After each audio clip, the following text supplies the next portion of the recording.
Il est 13h, bonjour à tous, merci de votre attention. Tout de suite, les titres à la une de l'actualité. Le vice-président de la République, Tiemokom Eliet-Kone, a ouvert à Yamoussoukro, au nom du chef de l'État, séminaire organisé à l'intention des élus locaux afin de les outiller à la bonne gestion des finances publiques. Une session de formation organisée par la Cour des comptes, une démarche de redevabilité voulue par le président de la République. En présence d'un parterre d'invités, le directeur général par intérim du groupe RTI, Jean-Martial Adou, a procédé au lancement des nouvelles grilles de programmes des différentes chaînes radio et télé pour la saison 2024-2025. Pour cette saison qui démarre le 4 novembre, la RTI s'est employée à rafraîchir ses programmes. On en parle dans cette édition. En sport football, le nom du Ballon d'Or 2024 est connu depuis hier. Le milieu de terrain espagnol Rodrigo Hernández Cascante, dit Rodri, a remporté hier lundi dans la soirée le Ballon d'Or France Football 2024. Le joueur espagnol a rendu hommage au milieu de terrain. Le joueur de 28 ans n'a perdu qu'un seul match en un an. Rodrigo Hernández Cascante, nouveau Ballon d'Or 2024. Voilà pour l'essentiel. Oui, bonjour à tous et merci de nous suivre. Les maires et les présidents de conseils régionaux outillés sur l'usage efficient et transparent des deniers publics. C'était au cours d'un séminaire organisé à leur intention par la Cour des comptes, séminaire ouvert à Yamoussoukro hier lundi par le vice-président de la République, Tiemokom Eliet-Kone, au nom du chef de l'État, Alassane Ouattara, une démarche de redevabilité voulue par le président de la République, Mahama Traoré. Pour les collectivités territoriales, disposer de moyens est essentiel pour fonctionner et contribuer au développement socio-économique. Les ressources dont elles disposent sont constituées de subventions, d'impôts et de taxes prélevées sur les citoyens. Au titre de l'année 2024, les collectivités territoriales devraient recevoir de l'État un concours financier de 329 milliards, dont 208 milliards au titre des recettes affectées et 120 milliards au titre de dotation budgétaire de l'État aux collectivités territoriales et aux districts autonomes. La Cour des comptes a pour mission, entre autres, de s'assurer du recouvrement des ressources publiques et de leur bon emploi afin de promouvoir la transparence. C'est d'ailleurs ce qui motive la tenue de ce séminaire intitulé « L'élu local et la bonne gestion des finances publiques ». Au regard des attentes des administrés, et au regard des contraintes économiques, l'efficacité de l'action publique locale requiert l'optimisation et de la mobilisation des ressources financières, requiert aussi la transparence et la rigueur dans l'utilisation des fonds publics, avec la pleine conscience qu'il faut rendre compte à l'État et à nos populations. Au nom du chef de l'État, le vice-président de la République exhorte les gestionnaires des cités à la redevabilité. Je salue l'initiative de la Cour des comptes d'organiser ce séminaire qui contribue de manière significative à renforcer les capacités de nos élus locaux. Il est, en effet, primordial que tous les niveaux de pouvoir, qu'ils soient nationaux ou locaux, puissent bénéficier des outils et des compétences nécessaires pour une gestion optimale des ressources publiques. Cette rencontre nous offre également une occasion tout à fait indiquée pour insister à nouveau sur l'importance de la décentralisation. Celle-ci est un instrument de gouvernance publique qui permet aux collectivités locales de mieux répondre aux aspirations des citoyens. Cependant, cette décentralisation ne sera véritablement efficace que si elle s'accompagne d'une gestion exemplaire des ressources financières. Ce séminaire, qui en est à sa 3e édition, instruira les élus locaux, entre autres, sur les notions de la digitalisation de la mobilisation des ressources propres, sur le fonctionnement du compte unique du Trésor et sur la responsabilité des ordonnateurs. La 3e édition des Journées portes ouvertes des institutions de la République se tiendra les 31 octobre et 1er novembre 2024. Sofitel Hôtel Ivoire à Abidjan, annonce faite au cours d'une conférence de presse par le directeur de cabinet du haut représentant du président de la République, Issoufou Coulibaly. Une édition qui s'articulera autour du thème suivant, les institutions de la République au cœur du développement socio-économique de la Côte d'Ivoire. Les précisions de Marie-Chantal Akandan. La Côte d'Ivoire ouvre une nouvelle fois les portes de ses institutions aux citoyens les 31 octobre et 1er novembre prochains à l'occasion de la 3e édition des Journées portes ouvertes des institutions de la République. Cet événement invite les citoyens à mieux comprendre et interagir avec les institutions qui structurent la gouvernance du pays dans une démarche de dialogue citoyen. Une initiative annoncée par le directeur de cabinet du haut représentant du président de la République. Il est important pour cette édition de la maturité de réfléchir, de débattre et d'échanger avec les populations sur les rôles joués par nos institutions dans le processus de développement de notre pays. L'édition des JPOA de cette année comprend les traditionnels stands d'exposition et les panels qui offriront aux citoyens, à travers des thématiques clés et précises, de découvrir le rôle de chacune de nos institutions dans le développement de notre pays. Les succès économiques et le progrès socio-culturel de notre pays, réalisés sous la houlette de son Excellence Alassane Ouattara, président de la République, et salué par la grande majorité de nos populations et nos partenaires diplomatiques et financiers, démontre à l'opinion que la qualité de la gouvernance et la performance des institutions ont une influence déterminante sur les performances économiques et le bien-être des citoyens dans notre pays. Cette 3e édition des Journées portes ouvertes des institutions de la République offre une nouvelle fois une plateforme pour renforcer la démocratie et valoriser l'action des institutions ivoiriennes dans le développement national. Et cette question dans votre journal, quelle contribution des acteurs clés à la conception au développement de plateformes numériques innovantes et fiables pour les Africains? Un sujet, une question qui réunit bien pour la première fois les acteurs évoluant dans le secteur du digital et du numérique. L'événement, c'est l'Africa Development Security qui vise de promouvoir et générer de l'intérêt pour ces domaines d'activité. Ismaël Evrardéo, Devisoyo. 48 heures d'échange sur le rôle des acteurs clés dans la création de plateformes numériques innovantes et fiables pour l'Afrique. Nous sommes à la première édition de l'Africa Development Security, une rencontre pour impliquer toutes les parties prenantes à épouser l'ère du digital. Nous avons décidé de mettre en place un forum qui va permettre de catalyser l'environnement tech africain en mettant en relation toutes les parties prenantes, à savoir le public, le privé, les universitaires et les développeurs même qui font partie de cet écosystème-là. Au ministère de la Transition numérique et de la digitalisation, l'offensive menée revêt un caractère particulier. La tutelle entreprend ainsi plusieurs actions dans ce sens depuis plusieurs années. Nous avons la Startup Act qui permet de créer un label de start-up. Un projet de campus start-up qu'on va appeler HIT, le Hub Ivoirtech, qui permet aux jeunes entrepreneurs de pouvoir avoir l'encadrement nécessaire pour se développer. Et nous souhaitons continuer dans ce sens en partenariat avec tous les jeunes entrepreneurs et toutes les énergies positives qui veulent nous accompagner dans ce sens. En vue de pérenniser l'acte, des séances de formation et d'apprentissage sont prévues avec des étudiants et enseignants de l'université Félix Houphouët-Boigny de Cocody. Un concours est également initié avec à la clé un financement pour le développement d'une start-up. Et depuis hier, lundi 28 octobre, et ce jusqu'à demain 30 octobre, les conseillers commerciaux, qui sont les principaux représentants des intérêts commerciaux de la Côte d'Ivoire à l'extérieur, participent à un atelier visant à élaborer un plan stratégique de leur mission. Il s'agira de définir les enjeux et défis commerciaux dans les pays hôtes. Un atelier qui se tient dans la commune du Plateau. Juliette Ouya.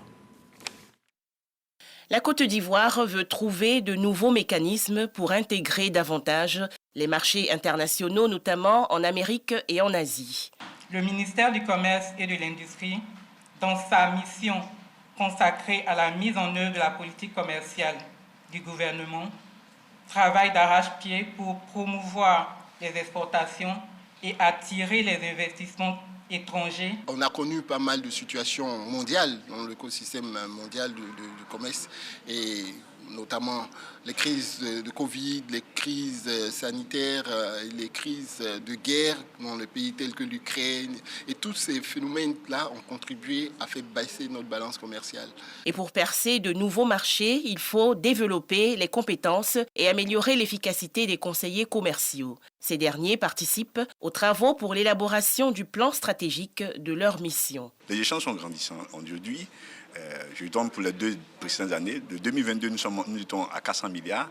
En 2023, nous sommes passés à 500 milliards. Il y a eu une augmentation de plus de 40% des échanges commerciaux de manière globale entre la Côte d'Ivoire et le Royaume-Uni. Nous contribuons à valoriser le Made in Côte d'Ivoire, c'est-à-dire les produits ivoiriens et également les services ivoiriens sur le marché français.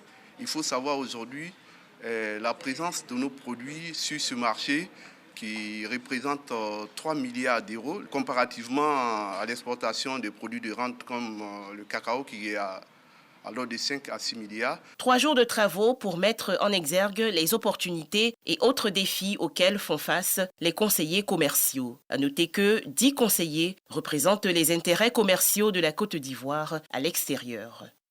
Et pendant ce temps, les populations de Yamoussoukro sont sensibilisées sur l'enrôlement à la couverture maladie universelle, une initiative du sous-préfet de Yamoussoukro qui a décidé de rencontrer les forces vives de sa localité. Au cours de cette réunion, il a également été question du déploiement des services de la sous-préfecture dans les villages pour faciliter la délivrance de certains actes administratifs. Kader Sokotoko. Sous-préfecture de Yamoussoukro, les forces vives locales sont réunies autour de Yodo Nyanina, leur sous-préfet. Chef de village, de communauté, guide religieux, président des associations de femmes et de jeunes des villages de la sous-préfecture sont sensibilisés sur l'enrôlement à la couverture maladie universelle et la confection des actes administratifs. Pour bien faire les choses, un déploiement des services de la sous-préfecture dans les villages est annoncé. Une rencontre saluée par les acteurs présents. J'encourage toute la population de Yamoussoukro à s'inscrire auprès des opérateurs. C'est important pour notre avenir, pour la santé de notre population. Par manque de communication, souvent on fait des erreurs. Mais là, on vient de faire une rencontre fraternelle. Le sous-préfet nous a enrichis sur certains sujets qu'on ne maîtrisait pas. Couverture maladie universelle et autres actes d'état civil. La population doit tout faire pour se procurer ces documents utiles au quotidien. Aujourd'hui, nous avons des villages où les enfants, les parents n'ont pas encore de documents. Donc j'ai invité tout le monde pour que toutes les personnes qui vivent dans ces villages-là puissent se faire enrôler pour leur donner une identité. Donc toutes les personnes qui vivent dans les villages seront donc déclarées et ensuite enrôlées. 25 000 personnes manquent à l'appel dans la sous-préfecture de Yamoussoukro, dans le cadre de la couverture maladie universelle. Le sous-préfet a promis tout mettre en œuvre pour réduire le gap. La lutte contre le cancer du sein et du col de l'utérus mobilise la participation de tous. L'ambassadeur chef protocole du président de la République, Éric Taba, était samedi dernier aux côtés des femmes de Cocody du quartier Tchaba, les Oliviers ex-Colombie. Il s'agit pour lui de soutenir la lutte contre le cancer du sein et celui du col de l'utérus, notant que plus de 200 femmes ont été dépistées à l'occasion. Reportage signé Asto Touré. La lutte contre le cancer du sein et celui du col de l'utérus continue. Cette patiente fait partie des 30 premières bénéficiaires du dépistage qui se tient au centre de santé urbain du quartier Tchagba-les-Oliviers, ex-Colombie, à Cocody. Pour marquer sa pierre à l'édifice, l'ambassadeur chef protocole du président de la République, Éric Taba, est aux côtés des femmes pour sensibiliser et encourager au dépistage. Quand on vient à un dépistage, on vient pour une détection. Il peut avoir un obus, il peut avoir une lésion au niveau du col. Il a donné instruction de sorte à ce que toutes les femmes qui vont être dépistées, toutes les femmes qui auront une lésion, nous puissions donc lui faire parvenir la liste pour qu'elle soit prise en charge. Nous ne pouvons que lui dire merci. Ce sont des actions à multiplier. Des actions à multiplier parce que la femme est porteuse et donneuse de vie. Celui qui s'intéresse à la femme s'intéresse à la vie. Sur plus de 200 femmes sensibilisées et dépistées, environ 10 cas de nodules détectés. Seuls des examens complémentaires pourraient attester de la nature de ces boules. Toutefois, les patientes détectées n'ont pas à s'en faire car les frais d'examen sont entièrement pris en charge par le parrain Éric Taba. Et dans la dynamique de cette lutte, à la Maison de la Presse au Plateau, la branche féminine de l'Union des radios de proximité de Côte d'Ivoire, l'URPCI, a animé une conférence sur justement la lutte contre le cancer du sein. Objectif de cette conférence, trouver des solutions stratégiques dans la sensibilisation des femmes qui sont dans les zones rurales et difficiles d'accès, tout en créant des espaces où les femmes peuvent bien s'informer et s'éduquer sur le cancer du sein. Sarah Tiéméné, Walter Amadou Ouattara. Lutte contre le cancer du sein. Les femmes de l'Union des radios de proximité de Côte d'Ivoire, URPCI, s'impliquent dans le combat. À cette rencontre, Des réflexions sont menées en vue d'accentuer la sensibilisation et prévenir la maladie. Alors, en faisant cette campagne, c'est aussi emmener nos sœurs qui sont dans les régions reculées, là où la télé n'arrive pas, la radio puisse arriver, les sensibiliser, les informer, afin qu'elles sachent que quand le cancer est dépisté tôt, il peut guérir. Parce que le rôle de la radio de proximité, justement, c'est d'accompagner le développement local. C'est de donner le micro à toutes les personnes qui ont quelque chose à dire pour communiquer sur les questions de santé, sur les questions d'éducation, sur toutes les questions qui peuvent contribuer à l'amélioration de la qualité de vie des populations. La contribution des radios de proximité dans la lutte contre le cancer du sein est le thème à travers lequel la branche féminine de l'URPC compte contribuer à la lutte. Il s'agit également de briser le silence autour du cancer du sein et sauver des vies grâce à une information accessible et adaptée aux réalités locales. Et madame, monsieur, les pharmaciens de Côte d'Ivoire étaient réunis à San Pedro, la cité balnéaire, à l'occasion de la 11e édition des Journées de leur ordre national. Au cours de ces journées, ils ont planché sur leur place dans la phytothérapie et les thérapeutiques. À retenir comme conclusion de ces travaux, il faut promouvoir les traitements à base de plantes. Les précisions de Sam Conan. L'amphithéâtre de 250 places de l'Université de San Pedro a servi de laboratoire aux pharmaciens ivoiriens durant 3 jours. Ils y ont fait des analyses sur leur place dans la phytothérapie et les thérapeutiques alternatives. Comment faire en sorte que la confiance naisse pour que de façon collaborative, on puisse arriver à transformer les connaissances et les pratiques issues de notre pharmacopée traditionnelle africaine pour les porter en médicaments traditionnels améliorés pour la santé et le bonheur de nos populations. Si les pharmaciens acceptent de vendre des médicaments traditionnels améliorés dans leur officine, ils demandent en contrepartie que la production soit soutenue. Il faut identifier les plantes qui ont des vertus, faire des plantations et en cela, le CNRA est prêt à nous accompagner pour faire en sorte qu'avec des techniques culturelles, ces plantes puissent regorger du maximum de principes actifs, puissent être le plus efficace possible, de sorte qu'on puisse les récolter et pourquoi pas faire en sorte qu'en Côte d'Ivoire aussi, il y a des populations qui, en plus des plantations de café et cacao, aient des plantations de plantes traditionnelles. Les pharmaciens aux côtés des praticiens de médecine traditionnelle, un rêve qui devient réalité en Côte d'Ivoire et dans la sous-région. Le fait que les pharmaciens décident de prendre ce thème-là comme le thème phare de leur journée, c'est un processus qui nous va vraiment droit au cœur et le ministère de la Santé ne pouvait pas ne pas être là pour accompagner le processus. La 11e édition des Journées de l'Ordre national des pharmaciens de Côte d'Ivoire, ce sont aussi des tables rondes, des panels et des expositions. Reportage signé Sam Conan. Si vous avez un faible pour les animaux de compagnie, le sujet qui va suivre devrait vous intéresser. Un mécanisme d'amélioration du bien-être animal en Côte d'Ivoire vient d'être lancé par le ministère des Ressources animales et halieutiques. Objectif de ce mécanisme, lutter contre la maltraitance et l'abandon des animaux de compagnie, car il est courant de voir dans les foyers comme dans les rues des animaux de compagnie en mauvaise santé, errés, abandonnés par leur maître ou maltraités par ceux qui ont encore le désir de la garder auprès d'eux. Le sujet est signé Juliette Voyard. Les animaux en divagation posent des problèmes de santé et de sécurité publique. Ces chiens et chats errants dans les rues peuvent être agressifs, voire dangereux pour les populations. En Côte d'Ivoire, plus de 50% des victimes de la rage sont des enfants de moins de 15 ans qui meurent à cause de leur amour pour les animaux. Pour mettre fin à ce fléau, le ministère des Ressources animales et halieutiques met en place un mécanisme d'amélioration du bien-être animal conformément au projet initié en 2023. Ce mécanisme est exécuté par le projet d'amélioration du bien-être animal en Côte d'Ivoire et consiste à produire les outils juridiques de gouvernance du bien-être animal, rendre opérationnelle la cellule de capture des animaux errants en Côte d'Ivoire, identifier et enregistrer tous les animaux de compagnie et les équidés, c'est-à-dire les chevaux, ânes, sur toute l'étendue du territoire national, et aussi à sensibiliser les propriétaires d'animaux sur les bonnes pratiques de détention et de transport de leurs animaux de compagnie.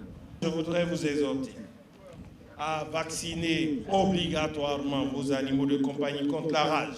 Les propriétaires d'animaux de compagnie ont compris le message. Ils s'engagent davantage à être responsables. Mon chien était vacciné, je prends soin de lui. Bon, il y a eu donc croquette. Mon chien n'a pas vacciné, j'ai envie de le vacciner quoi. Et je viens pour le vacciner. Le ministre des Ressources animales et halieutiques, Sidi Temoko Touré, a remis aux différentes équipes du projet de bien-être animal des véhicules et kits de capture des animaux errants. Plusieurs animaux de compagnie ont également été vaccinés. Madame, monsieur, que vous inspirent ces 3 lettres de l'alphabet TDN? Eh bien, c'est une abréviation pour désigner une association dénommée Tournoi des Natifs, en vogue sur les plateformes numériques et sur les réseaux sociaux. Sa particularité, organiser des retrouvailles festives. L'association œuvre également dans le social. À Abengourou, où elle célébrait ses 5 ans d'existence, les membres de cette association ont décidé de poser un acte de haute portée sociale dans le village d'Aloukou-Kradi. Elle a décidé d'offrir une école primaire de 6 salles de classe au village. La pose de la première pierre a eu lieu en présence de plusieurs autorités administrative et politique d'Abengourou. Reportage signé Herman Yamia. C'est dans ce bâtiment de fortune que les enfants d'Aloukou-Kradi, village situé à 15 km d'Abengourou, viennent acquérir le savoir. Mais bientôt, ce sera qu'un lointain souvenir.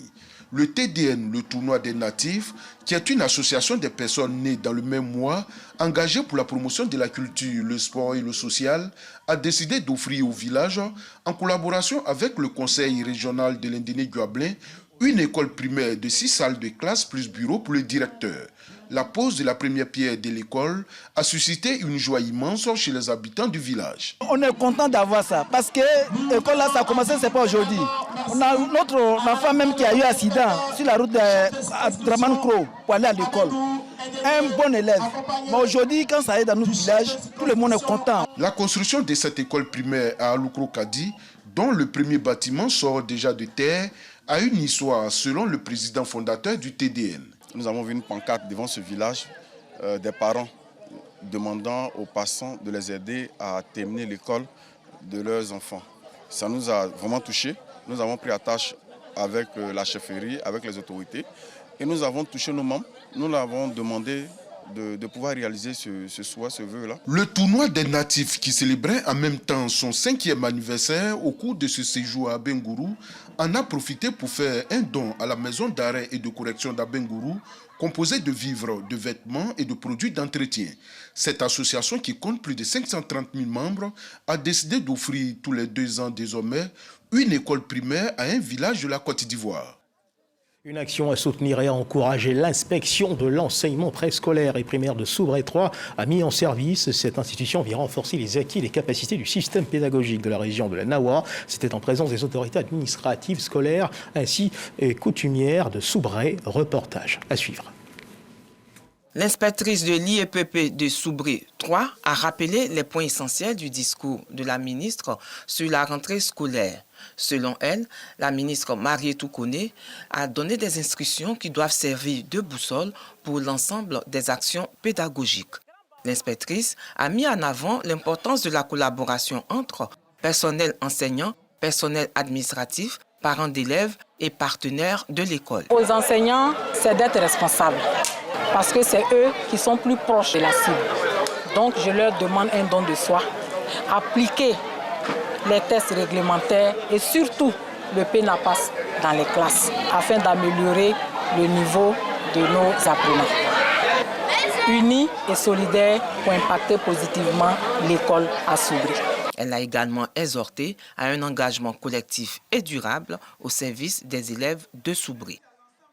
De nouvelles émissions pour votre plaisir, mesdames, messieurs, d'anciennes émissions mises à jour pour votre satisfaction. À compter du 4 novembre prochain, la RTI, la radiodiffusion télévision donc ivoirienne, fait sa rentrée des classes. Notons que le directeur général par intérim, Jean-Martial Ladou, a procédé au lancement des nouvelles grilles de programmes des différentes chaînes de télé et de radio. C'était en présence d'un parterre d'invités. Reportage signé Khalil Diomandé. Plus d'innovation, de dynamisme et de proximité dans les contenus. C'est ce que promet le groupe RTI aux téléspectateurs et auditeurs pour sa rentrée audiovisuelle qui démarre ce 4 novembre 2024. Tout en restant fidèle au triptyque informer, éduquer et divertir, la grille de programme des chaînes RTI 1, RTI 2, La 3, Radio Côte d'Ivoire et Fréquence 2 a été repensée pour offrir une meilleure expérience aux différents publics cibles. Nous avons travaillé à ce que le journal du 20h ait un équilibre interne entre l'information institutionnelle et la société. Nous avons introduit également sur nos chaînes de grandes émissions de débat. La Côte d'Ivoire va vivre une année importante qui commence maintenant. Il est important que les débats contradictoires reviennent, disons, sur nos antennes. Mais bien entendu, des débats contradictoires civilisés. Fréquence 2, pour cette saison, nos rendez-vous au grand carrefour d'audience reviennent. Le petit-déj le matin, Warren FM, place publique avec nos fidèles humoristes. On aura donc le retour de Un truc de ouf, parce qu'il faut donner de la voix à toutes ces personnes qui s'illustrent positivement dans leur domaine. Dans cette nouvelle grille de programme, le sport occupe aussi une place de choix. La 3 sera au cœur des grands rendez-vous sportifs. Les émissions cultes comme Star Karaoké et Podium signent également leur grand retour. De quoi rassurer les annonceurs qui auront de belles lucarnes de promotion. On a vu des contenus de qualité. Ce nouveau programme va nous aider à valoriser nos différents produits. Ça nous permet aussi d'occuper les différents espaces de la RTI afin qu'on puisse avoir plus de visibilité de notoriété. Et au niveau de la cohésion nationale, nous avons beaucoup de communication à passer, notamment pour que les populations puissent adhérer à cette paix qui est tant prônée pour que nous ayons une année électorale normale. On sent un bon partenariat qu'on pourrait tisser avec le groupe RTI. Autant que les annonceurs, les ministres de la Culture et de la Communication sont aussi séduits par ce sang neuf qu'apporte la RTI dans ses contenus. Je suis très heureuse de voir cette grille de programmation qui nous donne envie d'être derrière notre écran et de savourer toutes les différentes chaînes de la RTI et les radios, bien sûr. Tout ce qu'on peut dire, c'est que la RTI est incontournable dans notre paysage audiovisuel. La RTI, en ce qui concerne la première, jouera pleinement son rôle de chaîne généraliste, pendant que la 3 va jouer pleinement son rôle de chaîne dédiée donc à la musique, à la culture et au sport. Après, il faut féliciter toute l'équipe qui a travaillé à pouvoir donc nous présenter cette nouvelle grille de programme. Pour la saison 2024-2025, de nouvelles figures intègrent la RTI, au rang desquelles l'animateur Brice Hano. Sous le slogan « L'imagination en mouvement », la mère des médias audiovisuels ivoiriens entend faire rêver les téléspectateurs. D'ailleurs, la CAN Maroc 2025 est à suivre sur les chaînes du groupe RTI. Voilà, et en attendant ce 4 novembre, on parle de culture, direction les villes de Grand Bassam, où en ce moment, eh bien, c'est la fête de l'Abissa qui prend toute sa place. Hier, lundi 28 octobre, marquait la deuxième journée de la seconde phase de l'Abissa 2024, journée dédiée aux jeunes. Occasion pour la jeunesse, eh bien, Nzima d'échanger avec Sa Majesté Amoulaye Amontano, roi des Nzima Kotoko de Côte d'Ivoire. Les détails avec David Soyo. Le lundi de l'Abissa est dédié à la jeunesse. Au Palais Royal, cette frange importante du royaume échange et communie avec son roi, Amoulaye Amontano. Leur intérêt pour la culture impressionne les rois venus du Ghana. Qui souhaitent qu'à travers ce mouvement que nous avons donc créé ici au niveau de l'Abissa, qu'on puisse les aider à faire monter aussi leur Abissa. Le roi a dit d'accord, puisque c'est la même culture, c'est la même institution. Donc on fera ce qu'il faut faire pour que l'Abissa aussi se relève. Les jeunes Nzima sont ainsi mis en mission par le roi ghanéen pour susciter l'engouement des jeunes Nzima du Ghana autour de l'Abissa, patrimoine commun des deux pays. La culture reste la culture et nous demeurons Nzima, donc nous devons valoriser notre culture et c'est de pérenniser l'Abissa. Aujourd'hui, les rois qui sont au Ghana ont compris que la jeunesse ici, c'est mieux comme une personne, ce qui ne se fait pas là-bas. On va les aider à arriver à ce que ce peuple-là se relève et que l'Abissa soit fêtée aussi bien au Ghana comme à Bassam. Direction la place Abissa, où les élèves instrumentistes et danseurs s'exercent. Ils sont en formation pour assurer la pérennité de l'Abissa. Au son des 3 rythmes de l'Ndombole, les jeunes issus des villages et quartiers du royaume se relaient à tour de rôle pour démontrer leur maîtrise de la danse abissa.